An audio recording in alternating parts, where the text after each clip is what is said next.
23rd, huge weekend in my life, because I remember being in school and all we could talk about leading up to the summer was Batman. And I was still a few months away from discovering Pacino, who would from then on be my favorite actor. But prior to that, it was all about Nicholson to me. So I was beside myself to see Batman. So I bought my tickets on Ticketmaster. I went with my girlfriend, and we went to the advanced showing like the night before it came out or something. Right.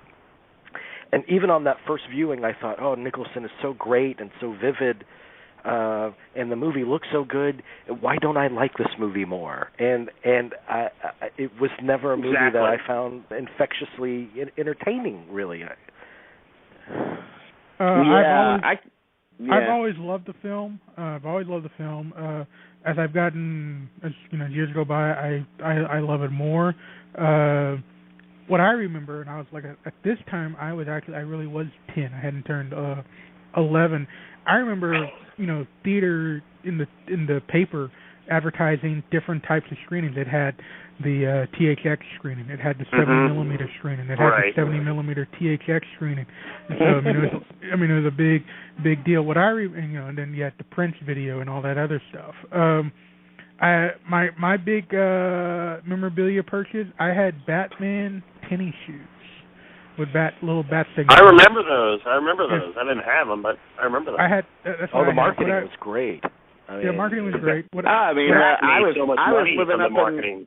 was living up in New York City at the time, so this was my first summer living in New York City, and I remember Times Square being plastered with the logo, and really the logo was everywhere. It was down in the Village. It was everywhere. There was posters plastered up all over the place. It was nuts. And of course, opening night, we had to go opening night, so we stood in line for, I think, 3 hours for it, which, you have to stand in line for just about anything in New York City. And of course, the opening night audience was, fever pitch, completely like insane maniacs cheering and everything. And I remember, the beginning with that, credit sequence and the Danny Elfman score going on, and I'm thinking, this might be good. Who knows, And I was really kind of enjoying it a lot of the way through. And I got out of it and I thought, wow, that was really a lot of fun. I liked it a lot more than I thought I would. It was really nice to look at. It was interesting and everything. Then I went back to go and see it the next week, and I said, what the hell was I thinking? This thing is a piece of garbage. Wrapped up in the fury of it, of the fury. Yeah, right. Then I said, that's what it was. I just willed myself, sitting in the line for 3 hours and everybody talking about it, and so excited and everything, and also something about that Jack Nicholson. Well, the look of it, the art direction of it was something that is still impressive, and then something about Jack Nicholson.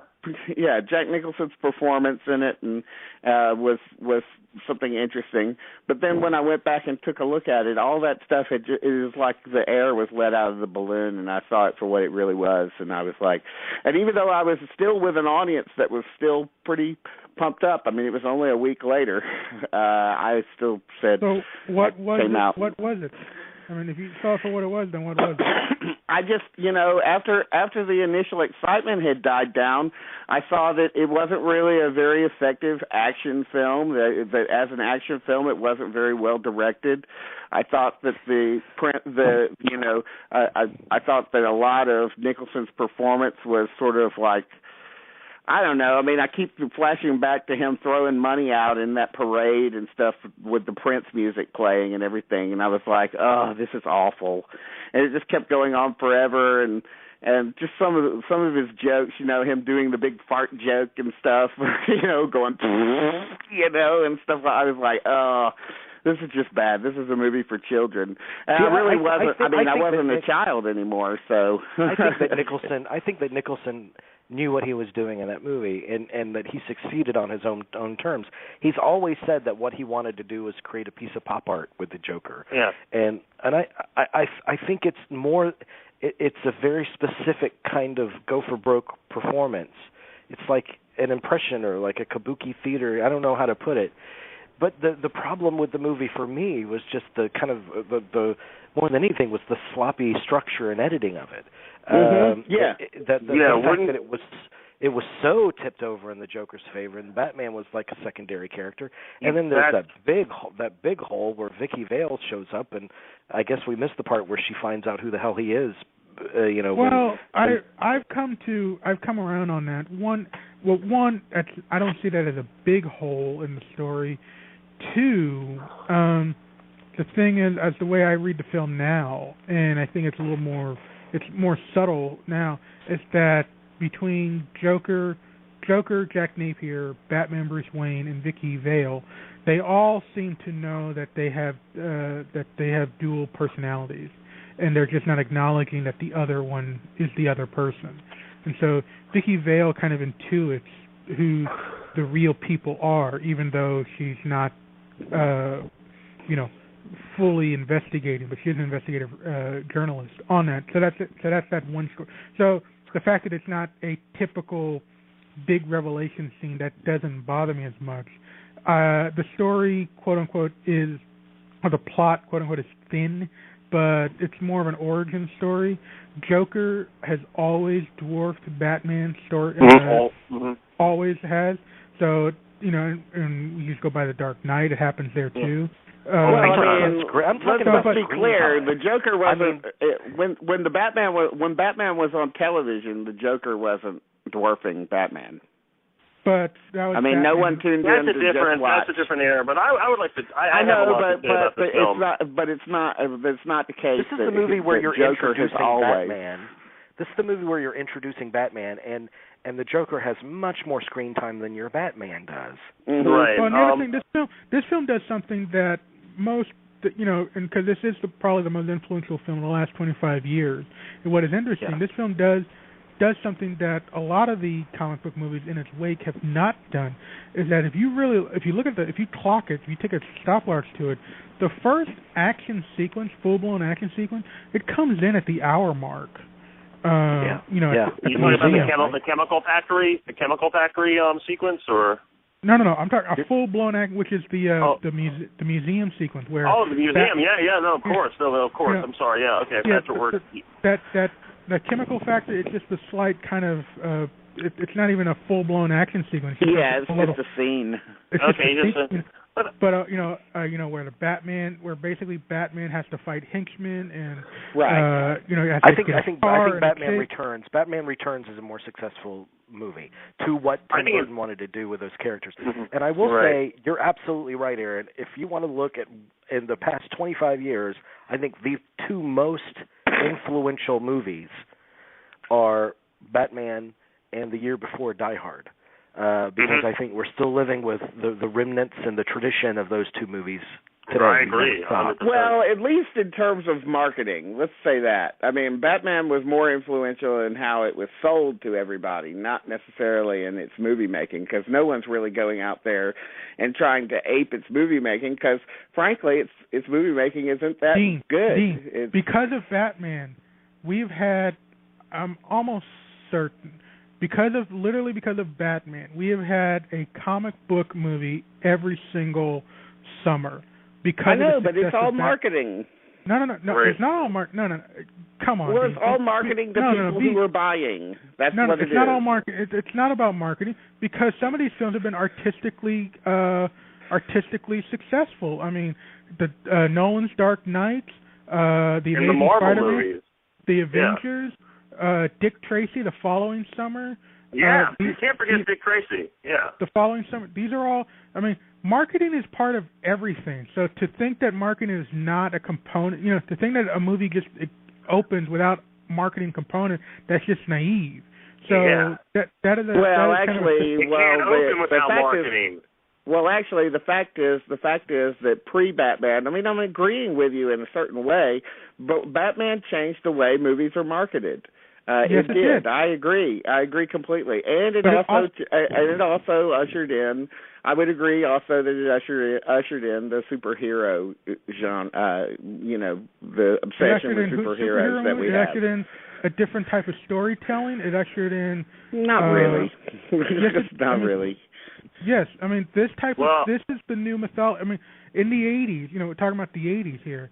Up in 81, Raiders brought in the kind of a state-of-the-art approach to what was the bargain basement serial, the Saturday afternoon serial. The Saturday afternoon serials of Lucas and Spielberg's childhood, those were, bargain basement. And they always said, what if we could do that on a budget? So that's what Raiders of the Lost Ark did for the 80s. And so the whole summer of the 80s was defined by the success of Raiders. Like, what are we going to do? The thrill ride, cliffhanger thing. And it was everything from Raiders to Temple of Doom to Jedi to Aliens. And then Back to the Future. Back to the Future. But when Batman comes out, that basically wipes away the state-of-the-art afternoon serial that Spielberg and Lucas had done for the 80s, and it puts us into the comic book movie. I won't argue with that. I won't argue with that. But it has nothing to do with what is intrinsically in the movie. It has everything to do with the product and how it's sold. It has nothing to do with intrinsic. You could look at Sam Raimi's first Spider-Man movie and say it's very much modeled on Tim Burton's Batman. Are you saying that every comic book movie that gets greenlit, the first thing is like, how do we market this? They're not even talking about it. Oh, yeah. Mm-hmm. So that's all it is marketing.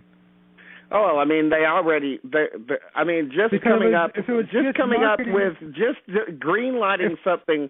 Just the decision to greenlight something. Hold on a minute. I'm going to explain. Just the decision to greenlight something that already has a fan base is a marketing decision. So that's already believe me, the marketers are ahead of everything. So is Fault in Our Stars existing because of Batman? Because I'm sure that was greenlit because Fault in Our Stars was greenlit because it had already become a huge teen hit. So nowadays you can't get anything greenlit unless there's actual physical marketing proof that there's an actual audience desirous to see the movie. Also, that the property itself is marketable. It's essentially hard. That's what it all comes down to. But it also showed Batman also showed something that everyone praises Chris Nolan for, but actually Tim Burton did it. It also showed that you can make a huge hit with a darker vision. You don't have to be. And Tim Burton was the first to do that. Yeah, I would say that. Yeah, I mean, I'll go that far and say that's also influential. Because the other thing you talk about the marketing, in the 80s, a lot of these directors who are now kind of the ones who are kind of the pillars right now, and they were coming up with the 80s, and so the studio heads in the 80s, they didn't always get these young kids. They were making films that were kind of surprise hits, but they weren't getting them. I'm pretty sure Warner Brothers really didn't get Pee-wee's Big Adventure or Beetlejuice, but they saw that, hey, the kids seem to like this, so they rolled the dice and gave the guy behind what the kids are liking, which was so they gave him Batman. So that is a risk. That is a very on their marketing that they're doing. And the other thing that I think we should point out, Jamie, and I think you'll back me up, the thing that Batman showed is that Prince was not infallible. He could make a mediocre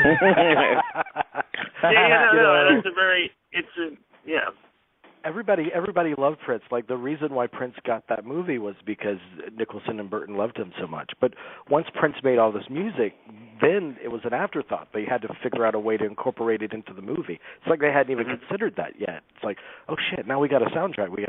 So yeah, it is kind of incidental. A lot of but that's another marketing decision. Yeah, well, absolutely. They needed a hit album to go with the that was a staple of the '80s to get a hit soundtrack around your movie. Yeah, I mean, that's a big deal. If I remember correctly, I think the first song Prince ever learned on the piano was the Batman theme song. So yeah, so that's how influential Batman is. It's given us Prince. Yeah. There you go. Okay. Yeah.